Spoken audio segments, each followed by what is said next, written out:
Este vídeo que están viendo se realiza con motivo de la inauguración de la exposición que presenta el Patronato de la Alhambra sobre la Puerta de Virrambla, con motivo de su descubrimiento hace unos años a través de una actividad arqueológica preventiva que se hizo en el centro de la ciudad, en el emplazamiento que ocupaba originalmente y de donde fue desplazada hasta el lugar donde nos encontramos, que es en el bosque de la Alhambra. Vamos a hacer un breve recorrido por todo el proceso histórico de construcción de la puerta, la importancia histórica que tiene este elemento dentro del patrimonio de Granada y lo que supone su conocimiento para el desarrollo de la historia de la ciudad. Uno de los elementos históricos más importantes de las ciudades es precisamente su sistema defensivo, su sistema de murallas, que jugaron un papel muy importante durante la antigüedad. Y dentro de esas murallas, los puntos más significativos y más emblemáticos son las puertas, porque son los puntos de conexión entre el mundo urbano y el mundo exterior, el mundo periurbano. Por eso, las puertas son lugares que se mantienen muy fijos en el tiempo, a pesar de que se puedan renovar por los procesos propios de ruina y de reforma de la ciudad, y también son lugares donde se expresa de una manera mucho más clara la presencia del poder y la significación y la importancia del acceso a la ciudad. Este sería el caso de la Puerta de Virrambla. La Puerta de Virrambla, su nombre procede del árabe Bab al-Rambla, que significa la Puerta del Arenal. La Puerta del Arenal recibe el topónimo por encontrarse muy cerca del cauce del río Darro y de los arenales que se formaban precisamente en las proximidades de la puerta. Fue construida en el siglo XI, en época azirí, y por las fuentes árabes conocemos que sufrió una reforma muy importante en el siglo XII. En el año 1125, entre el 1125 y el 1126, se produjeron unas grandes avenidas del río Darro que provocó que se desplomara parte de la muralla que se había construido hacía poco tiempo. El gobernador de la ciudad, el almorávid de Inalú, ordenó que se reconstruyeran esas murallas precisamente en el tramo que va desde la Puerta de Virrambla hasta la Puerta de Elvira. Ese dato histórico nos está informando o nos da la referencia clara que por lo menos desde el siglo XI, desde la primera mitad del siglo XI, toda la ciudad de Granada, en la parte llana, ya se encontraba amurallada. La Puerta de Virrambla, además, juega un papel estratégico por su posición de conexión con la Vega más próxima a la ciudad, y su hilo conductor directo con lo que nosotros hemos venido a llamar el corazón y el vientre de la ciudad. El corazón o el alma, que sería la mezquita Aljama, que se encontraba ubicada en lo que es hoy la iglesia del Sagrario, y los principales centros comerciales de la Madina, como era la Alcaicería, el Zacatín o barrios artesanales que se articulaban en torno a lo que hoy es la plaza de Virrambla. Por tanto, el acceso a la ciudad por este punto se monumentalizó desde muy pronto y era uno de los principales accesos junto al de la Puerta de Elvira.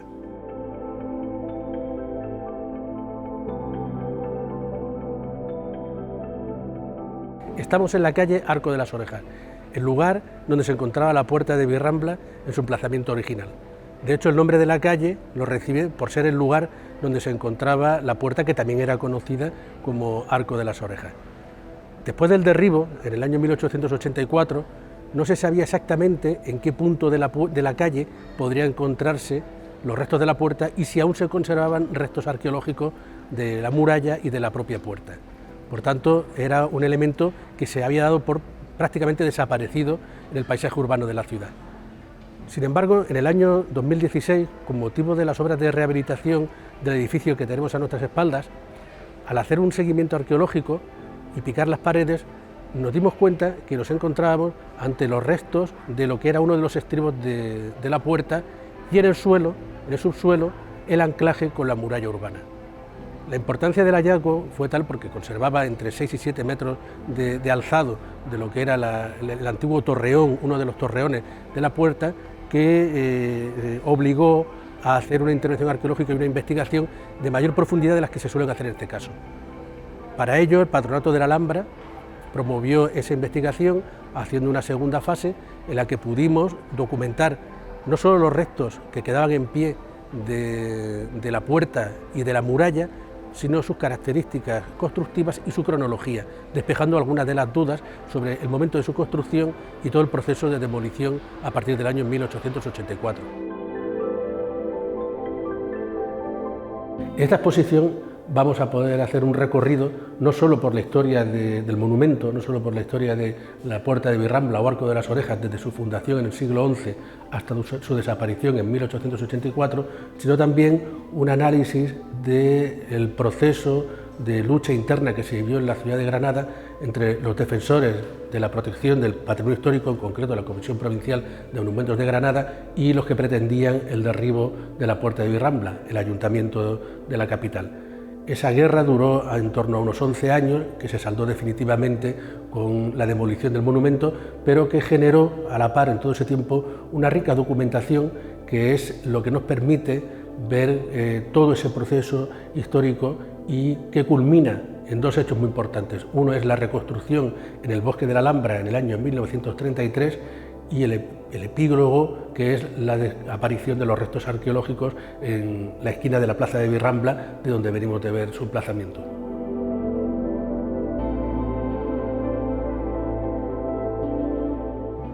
En este plano podemos ver el emplazamiento de los restos arqueológicos de la Puerta de Virrambla en el parcelario actual y su relación con el resto del sistema defensivo de la Medina en la Edad Media, desde el siglo XI hasta la conquista de la ciudad en 1492. En la línea naranja viene marcado lo que sería la línea principal de la muralla, que estaba jalonada por una serie de torres, hacía un quiebro en la zona más próxima a la Plaza de la Pescadería y bajaría hasta su encuentro en la Plaza de Virrambla con la Baba al-Mazda, la Puerta del Corro. Y con la línea verde o verde azulón lo que venimos marcando es la barbacana o antemuro, que es un elemento defensivo que se incorpora en la reforma que se hace a partir de 1125 con los almorávides.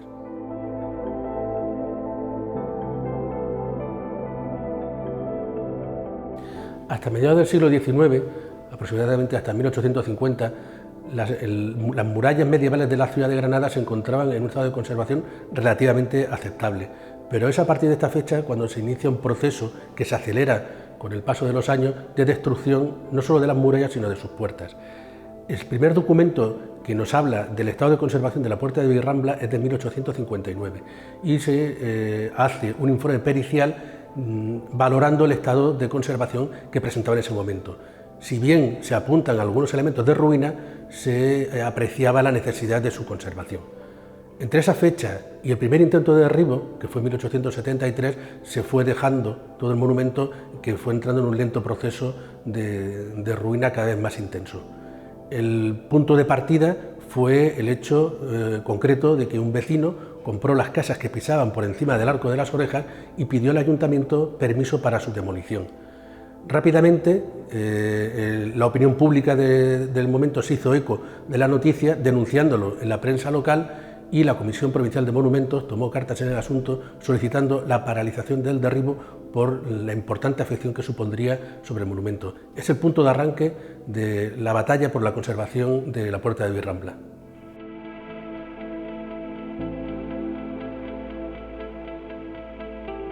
Justo después de ese primer intento de derribo, a los pocos meses, coincidiendo con la situación revolucionaria que se vivía en España con motivo de la Primera República, con la proclamación del Cantón Independiente de Granada, una de las pocas decisiones que se tomaron fue la demolición, retomar la demolición de la Puerta de Virrambla con el fin de generar trabajo para las clases pobres. En muy poco tiempo y aprovechando las últimas horas del día, empezó la demolición del monumento, que por la acción rápida del arquitecto municipal Cecilio Díaz de Losada pudo ser paralizada también, aduciendo motivos de seguridad. Ese inicio de derribo, siguiendo la lógica del cantón, empezó por la parte de la puerta que daba al interior de la ciudad, es decir, hacia la Plaza de Virrambla, donde se encontraba la capilla que en 1507 había fundado el capellán Olivares. De esa capilla se pudo rescatar el cuadro de la Virgen de la Rosa, que también se expone en esta exposición, y la inscripción gótica que coronaba la puerta a su entrada por la ciudad.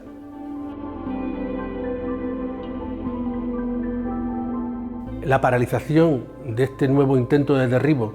y el cambio político que se produjo a partir de entonces llevó a que el gobierno de la nación promoviera un proyecto de restauración de los restos que habían sido demolidos por el cantón. Este proyecto se encargó a los arquitectos Cecilio Díaz de Losada y Juan de Puignaire, que elaboraron un proyecto muy exhaustivo con unos criterios de recuperación de monumentos realmente actuales y elaboraron una serie de planos sobre el estado en que se encontraba el edificio después de este momento y la propuesta de recuperación. Son sin duda una de las piezas más importantes de la exposición, en tanto en cuanto que son la primera vez que se exponen y que en gran medida se pensaba que no se había conservado.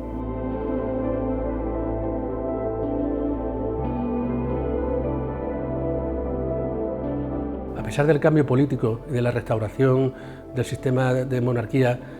parlamentaria, el Ayuntamiento de Granada, el nuevo Ayuntamiento de Granada, siguió con la misma filosofía y con la misma vocación de hacer desaparecer el Arco de las Orejas. Y eso llevó que desde 1874 hasta 1884, en esa década, los tiras y aflojas con la Comisión Provincial de Monumentos fueran continuos y cada vez más subidos de tono. Hay un momento álgido que es la petición de los vecinos de la zona al ayuntamiento para que reactive todo el proceso de demolición y la reacción del sector ilustrado de la ciudad, que consiguió que el gobierno declarara monumento histórico artístico la Puerta de Virrambla en 1881, pocos años antes, paradójicamente, de su desaparición. Documentos originales del estado en que se encontraba el monumento en todo este largo periodo de abandono son los que presentamos también en la exposición, como son los cuadernos de campo, el cuaderno de campo de Manuel Gómez Moreno, que toma una serie de notas de cómo se encontraba el monumento a lo largo del tiempo, algunas de las fotografías tomadas in situ o algunas representaciones pictóricas del estado de conservación de la puerta.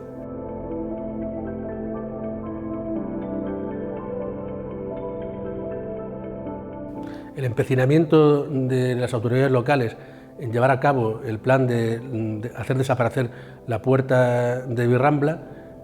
llevó a que en 1864, con motivo de una pandemia, de una epidemia de cólera que venía asolando desde Europa y por motivos de salubridad, el gobierno civil definitivamente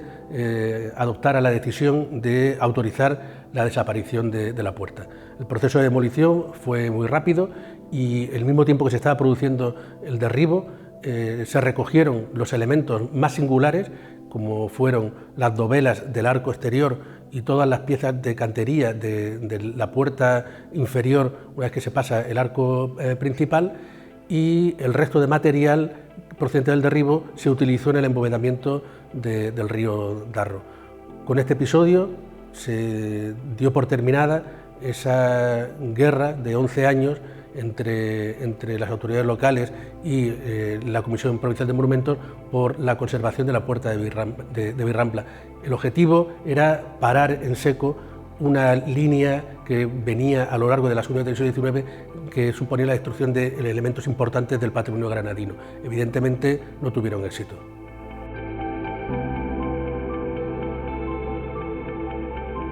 Los restos que se salvaron del derribo fueron depositados en el Museo Arqueológico Provincial de Granada y quedaron allí hasta que en el año 1930, siendo director general de Bellas Artes, Manuel Gómez Moreno, en una carta que le envía a Torres Balbás, le comunica la idea de que la posibilidad de reconstruir los restos de la Puerta de Virrambla en algún lugar de la Alhambra.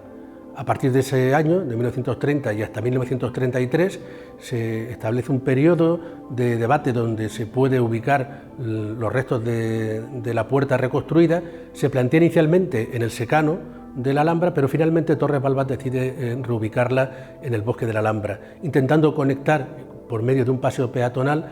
Es la nueva puerta reconstruida en el sitio en el que se encuentra y la Puerta de la Justicia. Dicho paseo peatonal no llegó a ejecutarse, pero quedó colocada a modo de ruina romántica en el espacio que hoy ocupa en el bosque de la Alhambra.